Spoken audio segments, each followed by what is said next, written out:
Today, some of our best segments from the Global Lane. Are you ready for the Great Reset? 2021 may be a pivotal year. Wealthy global elites are planning your future, and what they intend for America and the world may startle you. Dale Hurd explains. Here's a video of your future if some people at the World Economic Forum get their way. They say you'll own nothing and be happy about it. Energy will be green, rationed, and expensive, and travel will be restricted. Even your diet will be controlled, and currency will be digital. This left-wing dystopian dream is called the Great Reset, and you're supposed to be excited about it. The Great Reset has been labeled a conspiracy theory, and even sounds like a conspiracy theory. But everything we know about it comes from the global elites themselves, who have been quite open about it. This is not a conspiracy theory. This is a well-documented movement among many of the world's most powerful people. Justin Haskins is a leading authority on the Great Reset. Fundamentally, this is a radical and complete transformation of everything that we do in our society to control people's behaviors, to control businesses, and to move society in the direction that you want to move it. It will change the way businesses are evaluated. It'll coerce businesses to pursue left-wing causes. The Great Reset was unveiled at the World Economic Forum in Davos, Switzerland, where many of the world's most powerful people go to offer solutions to the world's problems. And the World Economic Forum sees the coronavirus pandemic as a historic opportunity to change the way the world operates. Right now, we're facing a crisis of international proportion. It's going to have long-term impact for us. Their solution is essentially global socialism. Think of the Green New Deal combined with the COVID-19 lockdown restrictions, and throw in something called the Fourth Industrial Revolution, in which technology is supposed to radically change the way we live and work. Klaus Schwab is the founder of the World Economic Forum. What the Fourth Industrial Revolution will lead to is a fusion of our physical, our digital, and our biological identities. It has the support not only of world leaders, but of global corporations like MasterCard and BP, brought to you by people who think they know what's best for you. By giving, the elites, the technocrats in society, the most educated people, the ability to manipulate society, pull the levers in society, and manage and manipulate society so that it's, in their minds, perfect. 1 week before the election, Italian Archbishop Carlo Maria Vigano wrote an open letter to the president, warning him that the Great Reset is inhuman, faceless tyranny that seeks to subdue all of humanity, and that President Trump and the United States are the wall against the deep state, the final assault of the children of darkness. Over the past 4 years, Donald Trump has been the single greatest roadblock for people who are pushing this internationalist, globalist sort of agenda. The World Economic Forum and the Biden campaign even share the same slogan, Build Back Better. To build back better. It's also a phrase you've heard being used by Justin Trudeau, by the Pope, by the Prince of Wales, and by leaders around the world. English journalist and author James Dellingpole. You'd be amazed by how many world leaders are on board with this globalist plan, even people that claim to be conservative. This is worse than Nazism. This is worse than communism. This is worse than fascism. These guys are planning on taking over the whole world. Dale Hurd joins us with more via Skype. Dale, how might Joe Biden and Kamala Harris help to rapidly advance this global reset plan? Well, it's hard to find anything in this agenda that any liberal would object to, unless, I guess, you got down to AOC and they thought corporations were doing too well or something. I mean, this is a liberal dream, a left-wing dream come true. It's bringing utopia to earth. And Donald Trump has been the major obstacle to the completion of this. Hence, as I mentioned, the letter from Archbishop Vigano, that he was the only hope to stop this.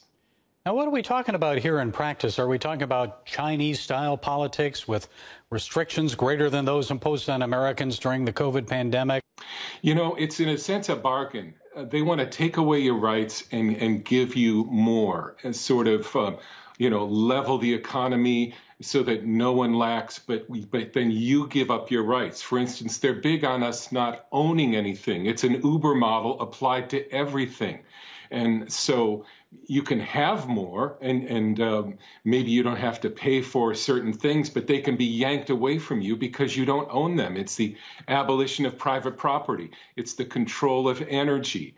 They're going to essentially tax and penalize fossil fuels into the ground so that all that's left is green energy. This is their big chance to remake the world, and they're going for it. And you mentioned how COVID-19 restrictions and lockdowns are playing into all of this. So what about the coronavirus vaccine? How's that going to be used to advance this agenda?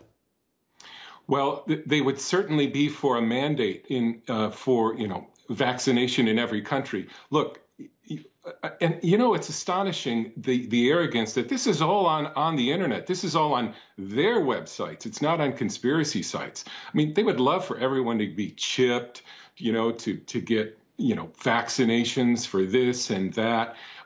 Essentially, under their plan, you lose control of your body. And it's this bargain that in exchange for that, you can trust them to make your life better. And Dale, I noticed something big is missing in this plan of the global elites: God. No mention of him, faith, just this fusion of physical, digital, and biological identities. Nothing about the spiritual. Yeah, and more arrogance. It's like the plot of a science fiction movie where you're asking, wait a minute, where's God in this? I mean, and that is the world that they live in. It's this giant disconnect between the elites of the world that live I don't know where, and the working men and women of this world. And I personally think that this probably isn't going anywhere because it's so disconnected from our day-to-day lives. Okay, Dale Hurd, senior international correspondent for CBN News. Thank you for providing those additional insights. Thank you, Gary.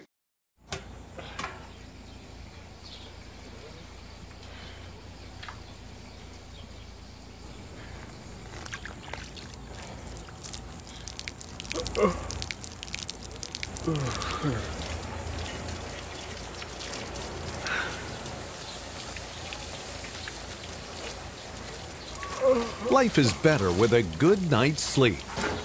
Get your free DVD or booklet of Protect Your Sleep as the world watches from the outside. It's a big diplomatic tug of war here in the Middle East. Go inside the story with Jerusalem Dateline. Israeli archaeologists are talking about a discovery that could change the thinking about the Temple Mount. Join CBN Jerusalem Bureau Chief Chris Mitchell and get the biblical perspective on the events shaping the world. What starts in Israel then ends up going to other places. Watch Jerusalem Dateline Friday night at 8:30 on the CBN News Channel. Life. It's meant to be lived fully. Jesus said it. I came to give you life. Life to the fullest. Life in your family.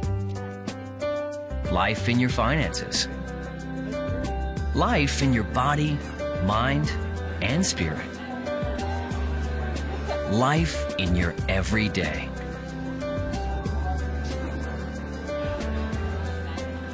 At CBN.com, we're taking what Jesus said seriously. We're here to help you discover life. Life. Live it fully.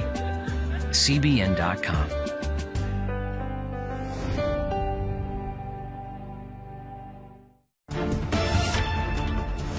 COVID-19 has certainly changed our lives in a big way. Our next guest calls it a black swan, a once-in-a-century event that changes everything. But might something worse still be ahead? Our next guest is here to provide us with some timely insights. Chuck Bentley is CEO of Crown Financial, the world's largest Christian financial ministry. He's author of the new book, 7 Gray Swans. Chuck, it's certainly a pleasure to talk with you. So what are these 7 gray swans you're talking about? How could they shake the world? Well, the Gray Swan is an event that is obvious. It's out in the open. People see it. They know that it's there. They know it's a significant threat, but they tend to ignore it and do nothing about it. And so I've been watching for these gray swans, and I think they transcend the current crisis that we're in. They're things that I believe are coming, Gary, and ones that I'm watching for, and I hope other believers are aware of as well. Well, let's discuss a few of the specifics here. Digital currency. We're already seeing more people invest in Bitcoin, other digital currencies. Is that here to stay, and how might that change our lives? What's the downside? Well, we're seeing a move to a cashless society. That's been happening for decades, and it's happening more rapidly, especially with the threat that our actual physical currency may be tainted with a virus. And so more and more people are entering the electronic economy. And over time, the Bible warns that ultimately the Antichrist will control the world through the economy. And so I think we need to be aware that it's moving that direction rapidly and to do our part to be prepared for that. It doesn't mean we shouldn't own Bitcoin. It doesn't mean that we need to hoard gold and cash, but it does mean we need to be wise and prepared. Well, also many Democrats like AOC and Bernie Sanders would like to see a guaranteed basic income for most Americans. Now, people seem to like their stimulus checks, but I don't think you believe the nation can afford for the government to keep giving people money. Well, I don't believe in universal basic income. That means that all of us would receive a monthly stipend or some form of support, regardless of any qualification. That's what's happening during the stimulus, and those type of programs are very hard to stop. Obviously, people are getting money in the mail during the crisis, but my hope is that we will not endorse this policy to see that continue, because ultimately we can't afford it. It would be like eating sugar for your diet. It feels good for a little while, but it doesn't do good in the long term. Do we ever get out of this debt? I mean, the national debt, we're closing in on $30 trillion.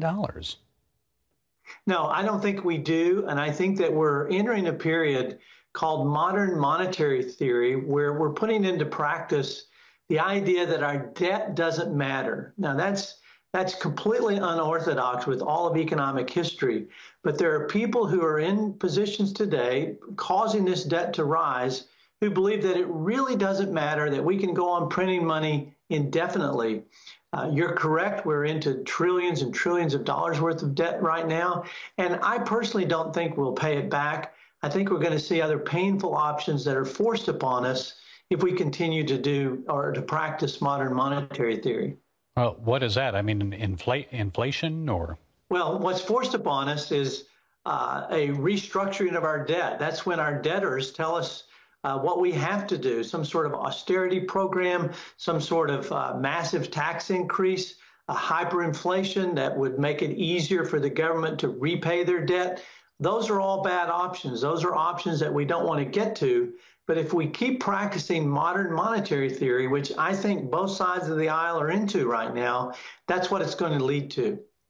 Also, I've got to ask about biometrics and social scoring. Already, we're hearing talk about an app that people could use to prove that they have received the COVID-19 vaccine. So how do you see that approach possibly morphing into restrictions on travel, the implementation of a social credit system like they have in China, so forth? Well, we're seeing it already developing in the private sector. Right now, if I take an Uber, not only do I evaluate the driver, but the driver evaluates me. And a private company could vote me out of their system. We're seeing that in social media right now. And that's a form of social scoring. And social scoring is very dangerous for our freedom. It's very dangerous not only for free speech, but even getting things like a tax refund, being able to travel, being able to have access to certain properties or buildings or museums. I think it's coming. I think it's one we all need to have a heightened awareness of, and to be very careful about supporting the things that allow ultimate control over our free speech. So biblically, how should we respond then? How can we protect our families, our money, our investments? Well, the Bible says we should be prudent, and prudent is sort of a lost word in our culture today. It means charting a right path to the right destination. It's not a knee-jerk reaction, and it's not a paralysis. It's taking the proper action. I've written a book about it because there's no simple answer. We obviously need to diversify our investments. We need to get out of debt. We need to increase our savings. We need to increase our ability to persevere through what I think are going to be turbulent times ahead, Gary. Okay, we'll have to wait and see, but that's what the Bible predicts. Chuck Bentley, CEO of Crown Financial and author of the new book, 7 Gray Swans. Thanks for sharing your time and insights. Thank you, Gary. Thanks for having me. Daddy? Yeah, buddy? How many nickels are in a dollar? There are 20 nickels in a dollar. How do birds fly? Does milk really make my bones stronger? Yeah. Daddy, when we die, will we go to heaven? Do you have the answer to life's biggest question? Call the 700 Club. We'll help you find answers to the important questions life brings your way. Watch breaking news, in-depth exclusive stories and programs from health to entertainment you won't find anywhere else. The CBN News Channel, a perspective you can trust. Enjoy credible news reporting from around the world. Discover inspiring programs and stories of hope, all in one place from a Christian perspective. The CBN News Channel, a perspective you can trust. To watch the CBN News Channel, download the app or visit cbnnewschannel.com. Hello, I'm Dr. David Perlmutter, board-certified neurologist and #1 New York Times best-selling author. Wouldn't it be great to boost your energy, eliminate brain fog, and even reverse brain disease? Well, you can, and I'm going to show you how, along with some of the world's most well-respected brain experts, in this DVD, Protect Your Brain. Get Protect Your Brain, a free DVD only from the Christian Broadcasting Network, featuring experts on the cutting edge of neuroscience and brain health. No matter how many times you've failed in the past, you really can do this. In Protect Your Brain, you'll discover simple strategies to keep your brain young and healthy. Improve your memory. Discover the gut-brain connection. In Protect Your Brain, get your free copy at cbn.com or call 1-800-700-7000. If you want to improve the quality of your life, get the DVD Protect Your Brain and get it today. During his final days as U.S. Secretary of State, Mike Pompeo again demonstrated concern for human rights and religious freedom. He reminded his followers on Twitter that 80% of the world's population lives in a religiously restrictive environment. He also tweeted that, quote, religious freedom is our first freedom. Our next guest knows a great deal about the persecution of Christians worldwide. He's Todd Nettleton of the Voice of the Martyrs Radio. So, Todd, good to see you again. Thanks for joining us. You've been a voice for the voiceless, and you've helped a lot of suffering Christians over the years. So, has the persecution grown worse? Has it lessened since you first started at the Voice of the Martyrs more than 2 decades ago? You know, I think persecution has increased and certainly in the last 20 years that I've been working at Voice of the Martyrs.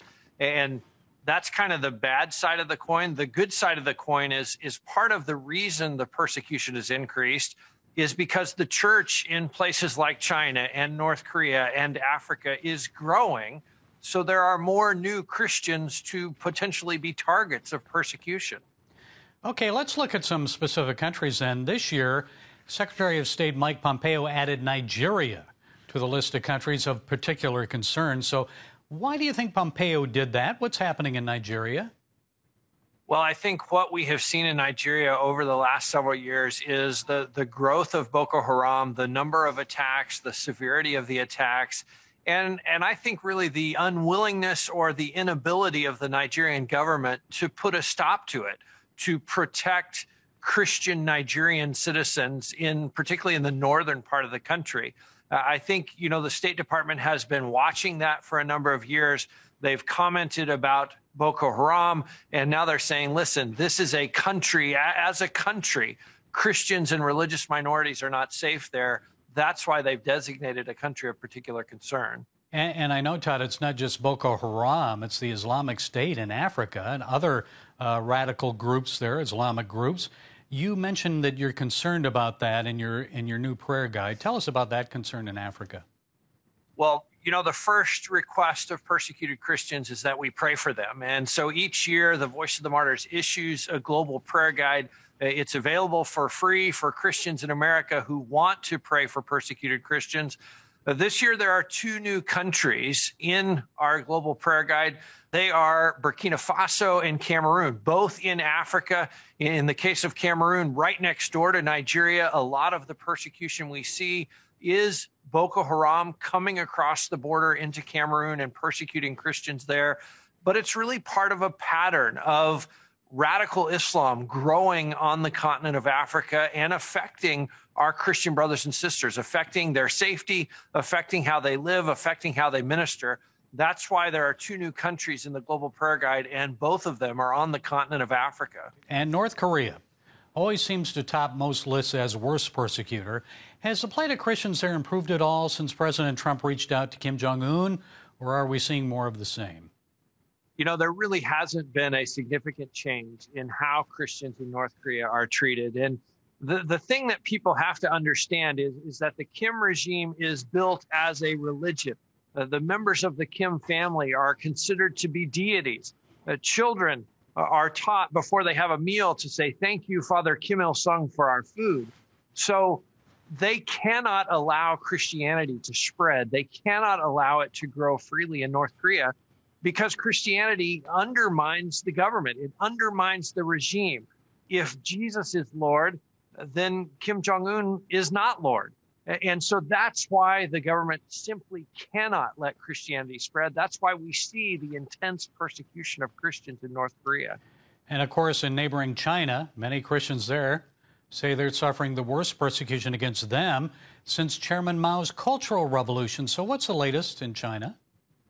You know, China has cracked down, and what we used to say, you know, maybe 10 years ago, we would say, well, yes, in this province, there's a lot of persecution, but look over here, the church is operating really without a lot of interference.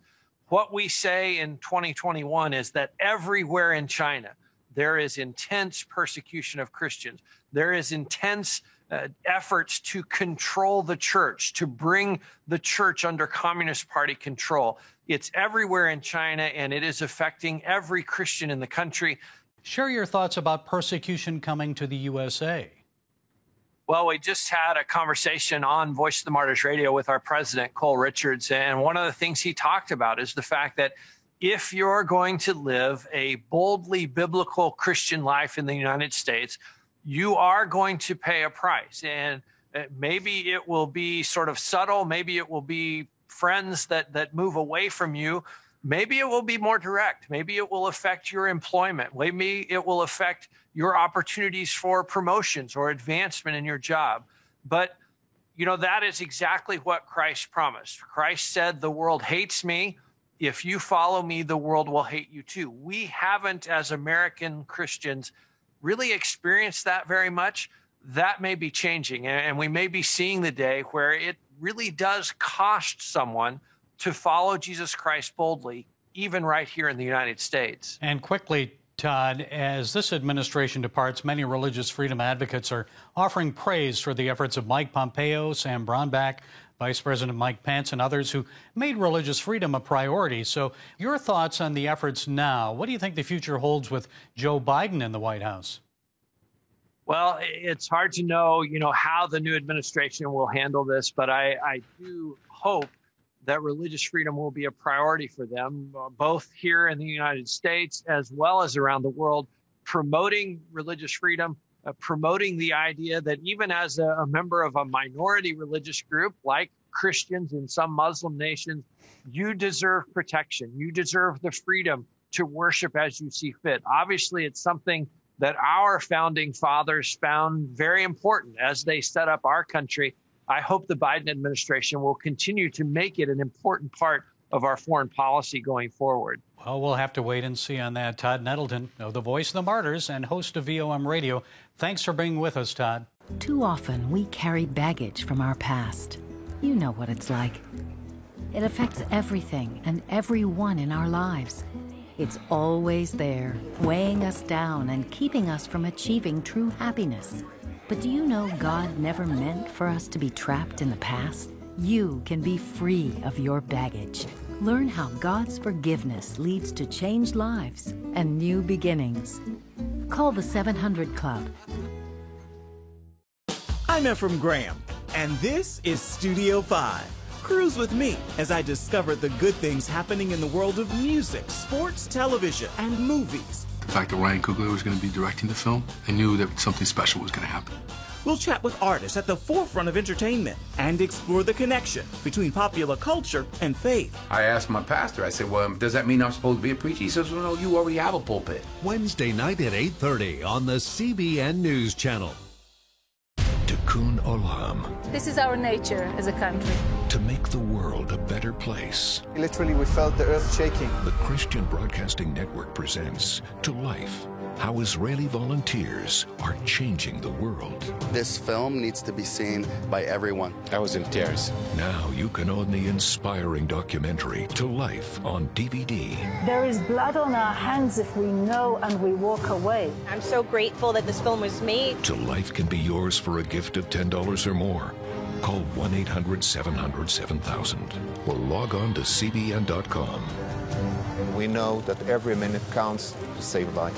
It'll bless Israel, but it'll also bless all the friends of Israel. Discover the untold story of how Israeli volunteers are making the world a better place. Call 1-800-700-7000 or log on to cbn.com to get your copy today. Americans on the political left will tell you that Joe Biden is a much better presidential advocate for women's rights than Donald Trump was when he was in the White House. If that's true, then why did he sign an executive order on gender identity that allows biological males to unfairly compete against female athletes? Biden says he wants to end discrimination against trans people, but his order actually discriminates against females. Listen to Dr. Ryan Anderson of the Ethics and Public Policy Center. It's turning equality upside down. The entire reason we have separate male and female locker rooms and sports teams is that people with male and female bodies should have a certain amount of privacy and safety and fairness in competition. The president's order clearly contradicts Article 9, the historic law that paved the way for sports equality in 1972. Here's ADF attorney Christiana Holcomb.